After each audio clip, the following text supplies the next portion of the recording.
So we'll start with Remco from Triangle Studios. Some of you may have seen his talk earlier this afternoon. Hey, yeah. Remco runs a company from the north of Holland, and he's actually, a developer. He started making games, and he kind of grew into being an entrepreneur. So a typical example of the development guy go CEO. And Derk, so are you, right? Yeah. Yeah? Yeah. Are you a programmer, designer, everything? I'm a designer by education, but I taught myself programming. Right. So, Okay. But you came out of development, now you're running a studio. yeah. Right? Yeah. Paladin Studios. Yeah. You're Yep. development? Me? Yeah? Originally graphics, a little Graphics? bit of programming, Yeah. And then, that's been a while. and you wisely chose not to become the CEO, right? Yeah, Yeah. exactly. We're the left side. Yeah. And Yeah. Youdagames, how many people now in Youdagames? We are now at 35 again. Okay. And for us, it was very clear that CEO is somebody who needs to know what he's doing. Yeah. So, Okay. So you've both chosen that path. Rami, yeah, you're I don't know how to describe Rami, but you're a developer, CEO, Well, preacher. we fight about Yeah. who's CEO. I came out of programming Yeah. originally. I was programmer, and then I kind of took on the business and legal and marketing side of Yeah. stuff. So And you just gave a talk on marketing PR yeah, I just for did a indies. talk marketing. And you're with the two-man studio, Yeah, Vlambeer. I'm half of the company. The other half is texting in the audience right Yeah, now. yeah, he's totally bored by now. Yeah, Yeah. he's heard you talk before. And then, of course, Sean from Hello Games. We've heard your talk this morning. Yep. And you have a studio about 10, 12 people now. Yeah. And you started with 4. That's right. Yeah, and you're up to how many now? 14, 14, 10, 12. 10, 12, 14, 10, 12, Depending on the 35, 2, 10, 12. See, here you go. So, so I just want to make sure that people understand where these guys are coming from. Now, you just saw my little presentation. Who would like to kick off their first reaction? What does it make sense? Do you agree? Is it? I didn't even really make a clear point, but Remco, what do you think? Should we stay? Yeah, I was looking at your graphs, and I think it's a nice approach. I also think that next to a CEO, there's also people who do financing or contract, a CFO, for instance, or a chief operating officer. Yeah. So what we've done actually from the beginning is try to split up those tasks as well as possible. Yeah. And I've been the person to take up the CEO job. Right. But we have a very experienced MBA graduate as a CFO. Okay. So that makes a big difference for us. Okay, so you've actually chosen to find someone to do the complicated technical financial stuff. Yes, and who doesn't know design, doesn't actually, even when the game is finished, he's like, okay, so this is it, or is this what I'm supposed to be looking at? But then when it comes to contracts or when it comes to the financials, he knows all the ins and outs. Yeah. Can I have the slides back on for a second, please?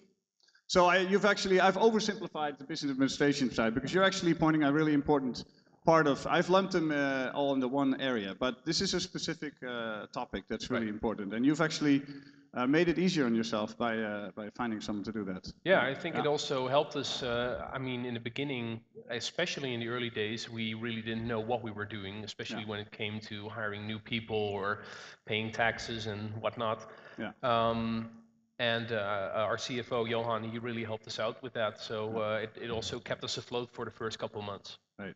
So I think, what should we do when you want to make your company strong? I mean, Sean, for example, your company has done really well launching. I mean, you guys had a really good game the first time around, and it looks like this game is probably going to do well.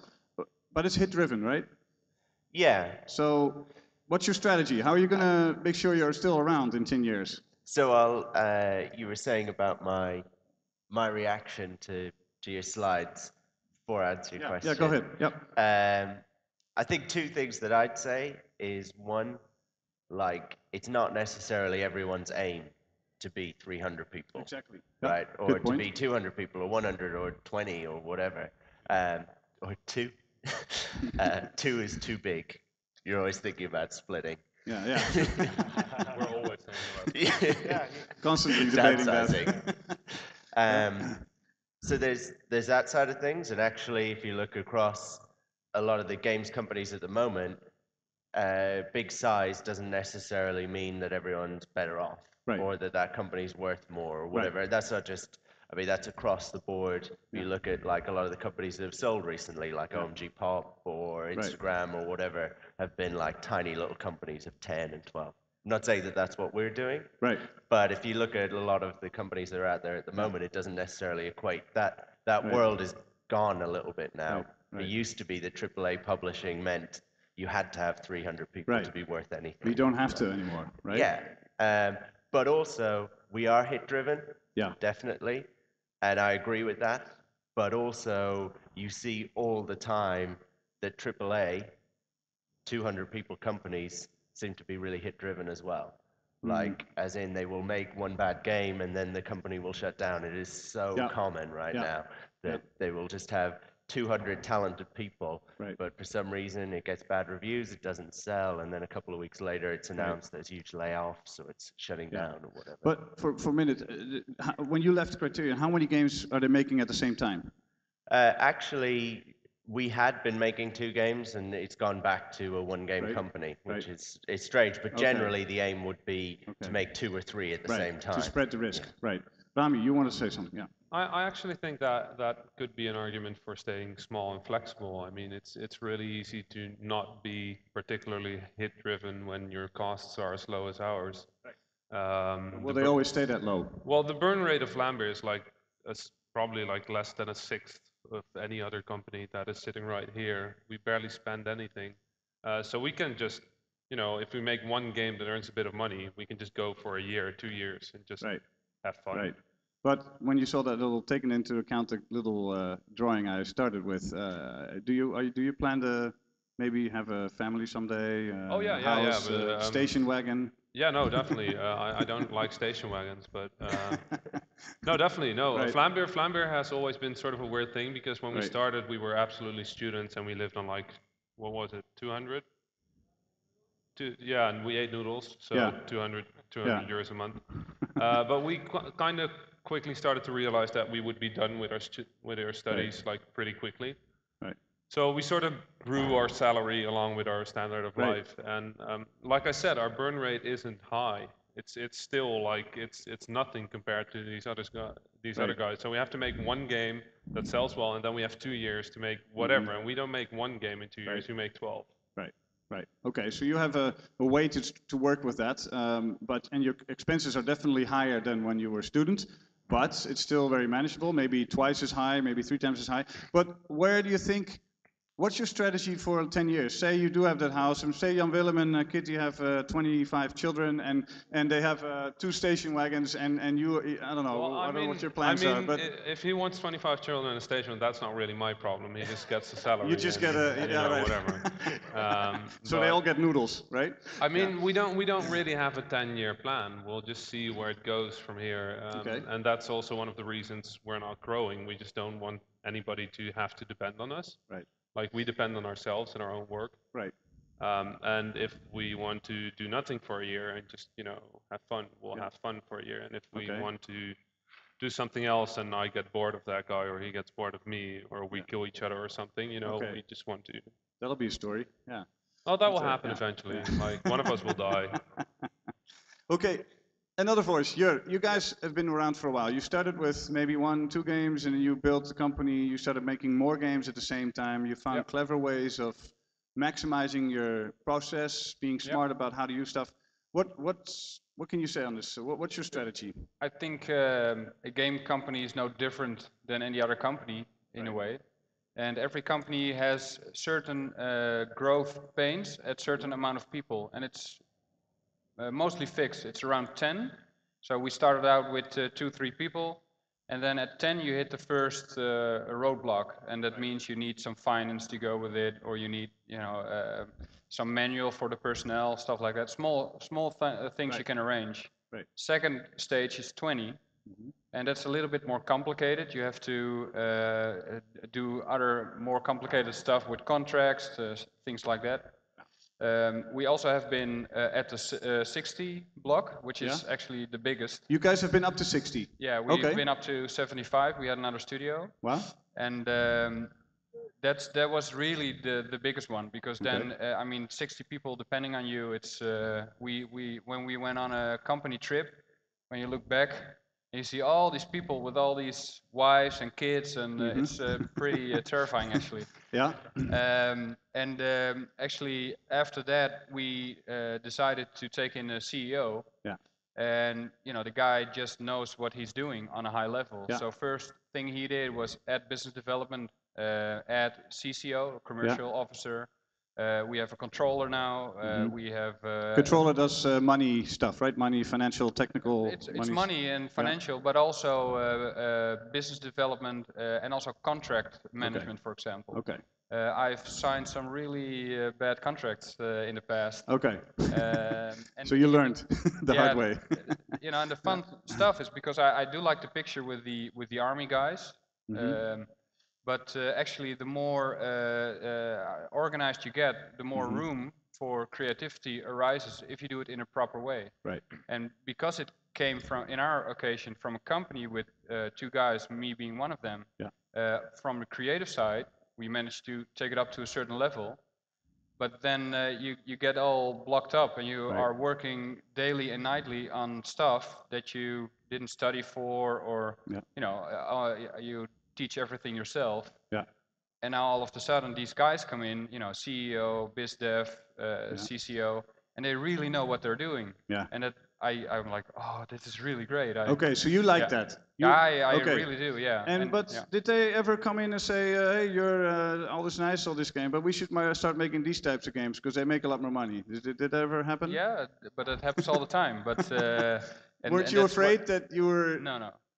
No, because we do depend on the creativity and the quality of the team. Yeah. And we do a lot of research. So I mean, I hate it, or well, hate is not the right word, but if somebody comes in and, hey, this really generates revenue, we should do that. I hate it as much as somebody comes in and say, oh, this is really a great idea, it's so much creativity. I mean, both are on the other side, but what I like best is how can we create a game which we like to make and has a potential hit value in it, to reach, you know, not 1, but 1 million or 10 million people. Right. That's the fun. But have you ever had a disagreement with any of these guys about how to do it? We have disagreements all the time. Oh, but, good. If you communicate well, it's the fun. Right. I mean, you learn a lot from it, and you do need to have sane people. That's of course the right mindset. Right mindset, and discussion is good. And do they own the company? And are you all shareholders? Are you equally powered? Like, is your authority spread out evenly? No, there's a company structure. So we have a management team implemented, and well, the most decisions are made within the MT. Yeah. And the CEO in the company has to be if you know, if there's a left or right question, he says, okay, we go left. Okay. So that's it. But okay, so you have picked someone who makes the end call. Yeah, but if the MT is doing a proper job, then everybody's good. And there's a creative in the MT? Sorry? There's a creative person in the MT, in the management team? What? A creative person. I'm there. I'm so you're the creative, right? No, but we also have Dennis, who is he's originally programmer. We have Michael, as the art director. Okay. Jelle's producer. We have Marcel, as marketing. So you found the balance between the business people and the. Very mixed and. Okay. Yeah. Sean, just back to you. You started at Criterion. How many people were there when you started? Like 10, 20, something like that. So it's really small. Really small, yeah. And then when you left, it was 350? Yeah, something like that. Wow, so you've seen this whole explosive growth. So that was about, over 3 years, something like that, 3.5 years. Was that all bad, or was there also interesting good part to that? No, it was really amazing to see. It was really fun and exciting and things like that. It's not necessarily for me, but it was a cool thing to go through, you know what I mean? And then like you're working out a game and it's successful, and so successful that suddenly you can have this much bigger team, and you know, you still have that feeling of like us against the world, but maybe not the rest of the team doesn't have that towards the end, you know. Like we had, just to give people an idea, I suppose, of what it might be like working in a bigger organization like that. when you came in the door, we had taken Polaroid pictures of everyone on the team. So you have 300 people all lined up, and their names underneath, and then a little map of how to find them, where they sit, and what they did. So you would get a bug, and you'd know whose it was, and you would go up to this board, and you would find them, like the wall of sorrow, you know, and you would go, oh, that guy. And then you'd say, hi, Tom. Apparently we work together, you know, you've messed up my code. You messed up my code. Can you change that? And bye, see you later, you know. So it doesn't quite feel as maybe as fun at that point as what we're doing at smaller groups, maybe. But you guys were able to create a product that you needed a couple hundred people to do, right? Yeah. Now, is there any of you guys, because you guys love games, you love making games, is there any of you guys that would still like to make a game like that you know, that people buy for 60 euros, but it's not the 60 euros, it's really about the experience. It's the full immersive huge game, or is that time completely finished, or I think surely all of us want to make something that's massively popular. Yeah. You know. Well, yeah, massively popular. Like I'd love to make a massively popular game. I don't think that it would be Vlambeer's aim to make a 60-euro game. It's just the risks and all the nonsense is a big word, but all the stuff that comes with it is just not worth creating that type of game. Okay. I think it's just a risk assessment in our behalf. Like small games, that's what we do, that's what we're good at.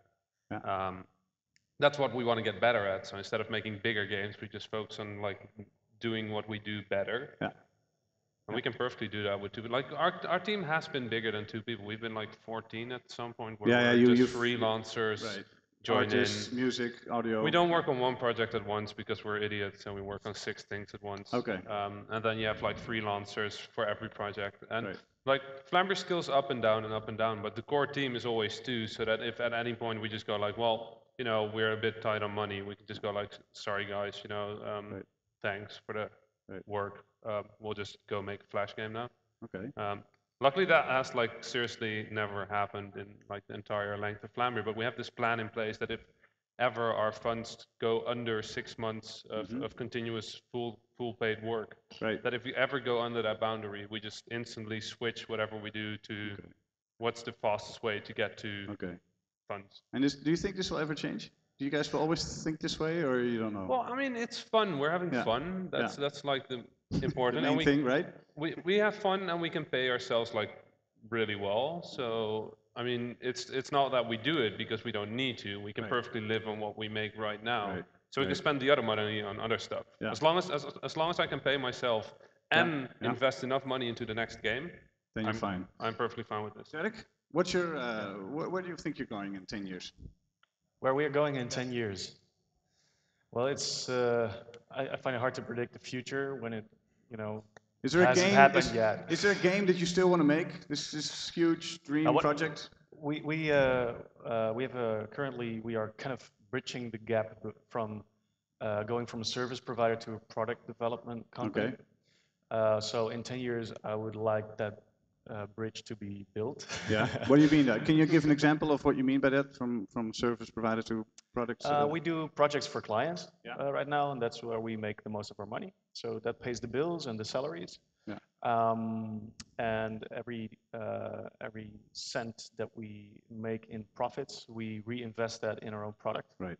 So we've been doing that for 2 years now, and well, that, you know, our first game is coming out pretty soon. So we hope that we can continue along that path. Right. Right. And in terms of strategy, because that's what you were referring to, I guess. I used to have the goal of, you know, growing this huge company, but that was really the early days. Right now, I'm very comfortable with a small team. I think more in terms of growth, in terms of revenue and profits, than in terms of team size, because when it comes to money, in the end, a team is a liability. Yeah. And you need to have as small a team as you can possibly manage to get as much, basically, leverage from the products you make. So it is a lot like the band that you mentioned earlier. But would you, Remco? Yeah, I do think that is also something that has changed over the past 4 to 5 years because when we started out 6 years ago, we were having this picture that games were being created by 200 people teams for PlayStation 2 and GameCube and Xbox. So that was almost automatically what we were going for. And I think that now that iPhone is out, Steam is doing very well, products can be smaller, and it's actually less of a risk to do as well. Right. The land- Well, The landscape, the yeah. landscape of video games has like completely flipped. Like where 5 years ago, like me and JW once noticed, we made this really tiny karate game, and it got like a lot of attention in the press. And we were like, why does this even get attention? And what we noticed was, there used to be this sort of middle ground. You know, you had like the small teams that make small, weird, artistic games, and then you had like the budget titles. Those were games called Killer Loop and like games like those. And then you had like the AAA games. And that entire middle layer is just gone. Right. Because there's nothing there. You can't compete with AAA. You can't out cheap like a two-man company team. So that middle layer is gone. And that middle layer is where a lot of companies back then were aiming for, because you couldn't go AAA and you didn't want to be that small. So I suppose that's also one of the reasons why there's a lot of growing pain, because you sort of have to transition. If you stay small, it has been happening in the core industry as well. It's happened in the PC download industry, and it's now also happening in the mobile industry. It gets more and more difficult to create that good title and also get the presence for it and the marketing behind it. Budgets are soaring. Also competition is immensely growing. I talked to a guy from Epic. All those big companies, they are aiming for core, but they will or are already really focusing on mobile as well. Absolutely, but by the time they're focused, they're focused on mobile, we'll be focusing on something completely different, because indie studios can just like instantly switch to whatever is interesting at that point. Keep on running until you. Back to the Jurriaan, you were explaining how you felt it was really helpful that these management experts with all these skills on financials and legal came in. So any of you guys would ever consider that? Like Sean, would you guys ever, if you wanted to say there was this game that you really wanted to make and you needed to upscale just that much more, and you're thinking, you shared this morning that it was really important for you to make that iPhone game.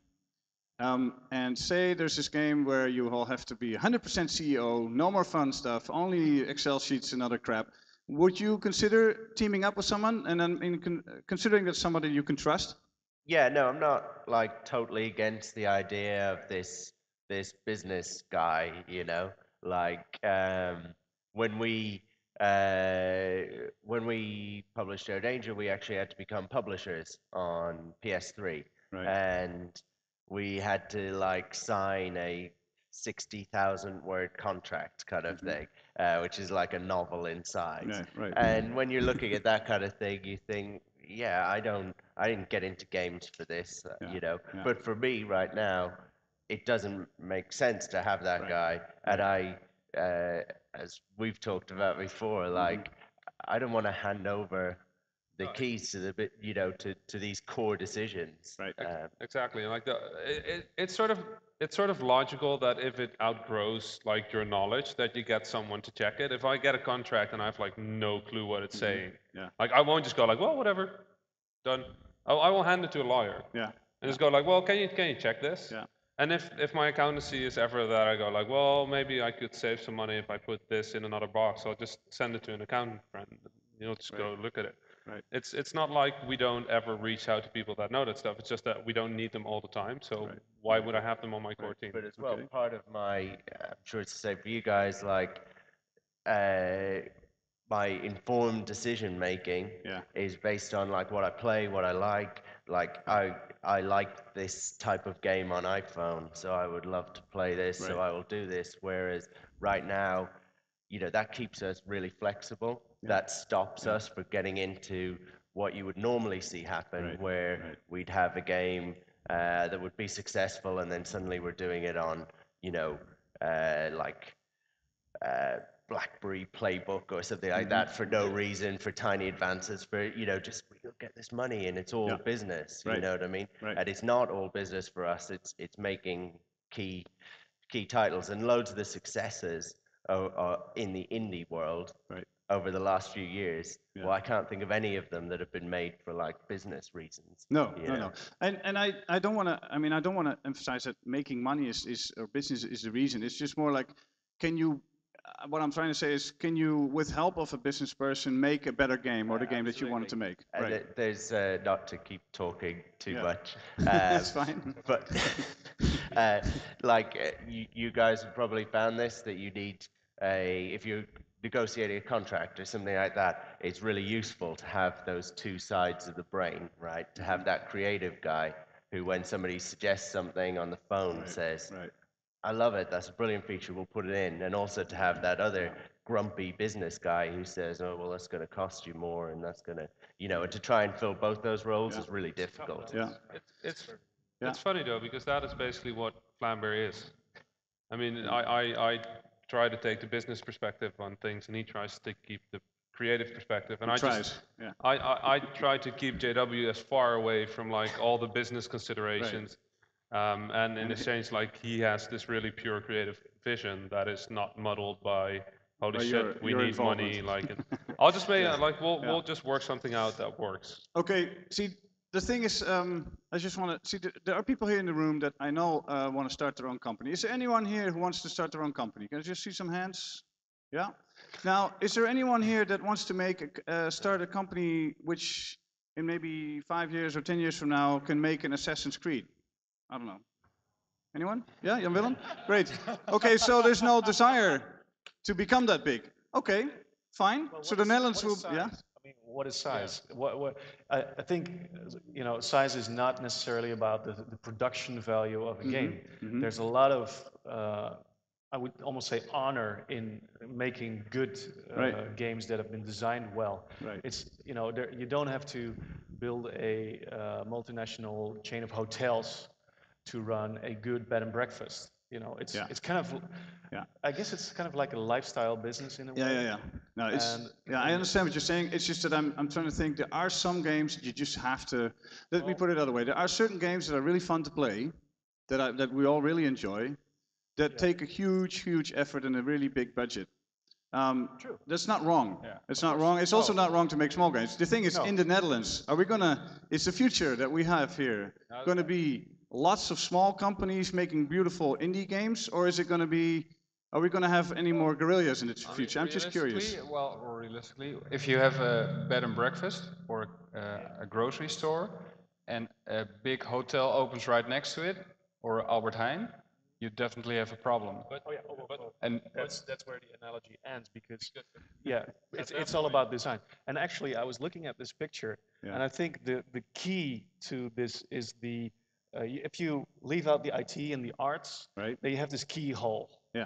And it's game design and business. Right. And if you combine those two, you don't have to be big, but you can still make the right decisions for your company. There is one risk with a smaller sized company. We've also went through that. We had at the stage where we were around 10. You have 4 or 5 really high quality people there, and it's a risk if they decide to go and work somewhere else or try to chase their own company or whatever. So it's also a responsibility for the team, but also for yourself, to be able to maintain that group and to grow from that group. Right. And then when you reach a certain size, when somebody wants to chase his own dream, you can actually really wish him luck, because it's a problem for the company, but not a big problem. Yeah. And that's also different. You can you create more freedom for the people who are in and around the company as well. Right. It's also a bit of a strange, because if me or JW at any point decide to suddenly die or leave, I know. At that point, Vlambeer just ends. Yeah. And if JW today just goes fuck this shit, I'll just go say good luck, dude. Whatever, it was fun. And the other way around, he'd probably hope for a salary to get paid next month. Seems like a lot of rules don't apply to you guys. But if you have people in your company working for you with, let's say, 3 kids, and there are some in my company who have 3 kids, you have a certain responsibility as an for employer, them as well. As an employer, yeah. Absolutely. And Absolutely, and that is exactly why we don't want to be an employer. If you can keep just- up what you're doing for the coming 10 years, I would definitely do it. I don't know about 10 years, but I don't know if I care about 10 years. That's like that. I think that is like the sort of divide that exists here on this floor, is that we just don't have the ambition to fund 3 kids for 12 people. Right. We want to make the games that we want to make and then just be able to keep doing that. And if at some point we need 12 people, we'll hire 12 people. Yeah. And if we want to let go of them, we'll let go of them. Okay. But we will stay too. Okay.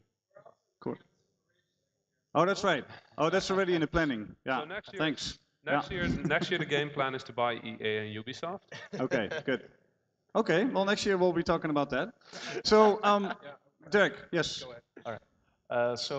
I started off as an animation dude, and I used to make posters with no corporate dudes. You know, it was actually on the door of my Beard also. Yeah, actually, yeah. Yeah. Then I read this book called Good Business. Yeah. From Mihaly Csikszentmihalyi. Okay. He's also, yeah, I know. I'll take your word for it. He's the author of Flow. Okay. Maybe you know the book Flow. Also really good in ping pong. Is it? Yeah. Okay. I didn't know that. So what did that bring you? That actually changed my perspective on the role of businesses in our society, basically, and entrepreneurs in our society. Because first I thought, okay, all entrepreneurs and business people, they are hungry for money and they're just greedy and everything and evil. Right. And evil. there are a lot of entrepreneurs and a lot of business people who can actually really, who really try their best to create an environment where there is a healthy company, and that has a lot of aspects to it. Right. But one of them is healthy funding, because without money you don't have a company. Right. Right. And in that sense, I think sufficiency takes on a whole new meaning. And if you have, and these are different examples, and for me it's different as well. But the point of sufficiency is what we're aiming for, and I think for everyone and all of you guys who are going to start a company soon, you will have to think hard about the point of sufficiency and how that will grow in time, and also the role of maybe you as a designer, entrepreneur. How can you design the company, the environment, the rules of the company, so that it operates as smoothly and as healthily as possible? Great, so great.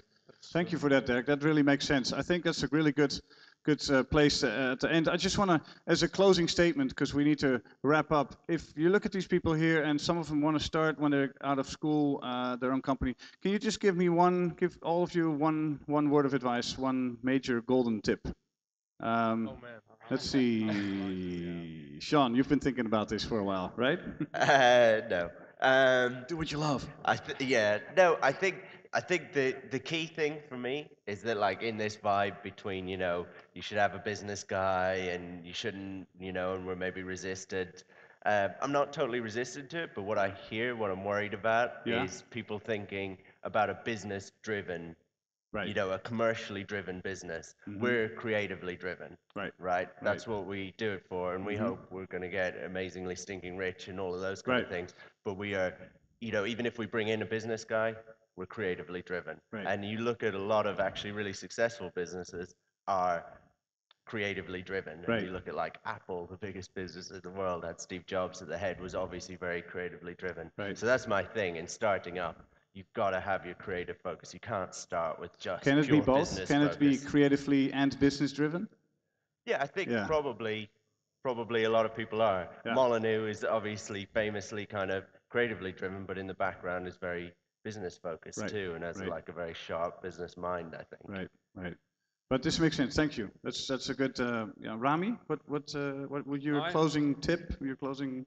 I actually don't really think it matters what kind of business you run, as long as at the end of the day you kind of feel like, well, I'm happy with what I'm doing and I can keep doing it. Okay. Like, I don't care if you want to do a business-driven company, start a business-driven company, but start a business-driven company. And if you want to do a creative-driven company, it's okay, but start a creative-driven company. Like, choose something and do it. Follow your heart. Yeah. You? Yeah, that's it. Do it. Don't worry too much. That's also important. It won't kill you. You won't die from it. And also have some fun in the process. then you should be good. Great. Thanks. Derk? All of the above, and educate yourself. If you good one. lack specific knowledge, then you can definitely find it in books out there. And one particular highlight, I think, for me is that you need to examine your relationship to money. So the emotional relationship you have to money. I like that. Yes. Because I know for myself that I saw money as the end goal, and I'm a very creative person, but it's also it can creep into it. You know that there's this. This is what you're talking about, Sean. I think. Yeah, exactly. But not necessarily. It was kind of a crazy notion that there might be a pot of gold at the end of the rainbow, and it doesn't work like that. You need to. I think you need to look at money as a tool, and that's right. It's a means to an end. Yeah, it's a means to an end, and that's what it all comes down to. For I think for every one of us. So okay. Yeah, that's a good one. Thank you very much. Yeah, Remco? Well, maybe a practical tip, since I guess most of you are students thinking about founding your own company. What I've done during my years in college is basically use all the time in college to think about how you're going to run your company, what kind of products are you going to build, and maybe even build them before you graduate. I mean, after that, things do start to become a little bit more difficult, and then if you're in a position where you can get by with not too much money, it will probably not last for a year or two. But use those 2 or 3 or 4 years, or maybe even more, to really invest in your own time and ideas, because that's the moment in your life where time is more available. Yeah, excellent. Yeah. Okay, Rami, you convinced me to give one more closing statement. Okay, and speaking of time, like, the one thing that money allows you to have actually is time. Like, if you have money, maybe it's and tequila, but I don't drink tequila, so Coca-Cola. No, but the thing we do with Vlambeer, and which I just sort of pointed at before, is like we translate our money into time. Like, how much time does this buy us? And if that isn't enough time to definitely make something that will earn us money, we just go for it. So translate your money into time. See what your costs are. See how much you're spending. Add like an extra amount of that on top of what you're actually spending. Okay. And look at money like time. That's right. Good closing statements, guys. Thank you very much. Everybody, please give a round of applause for these guys for all the time and effort.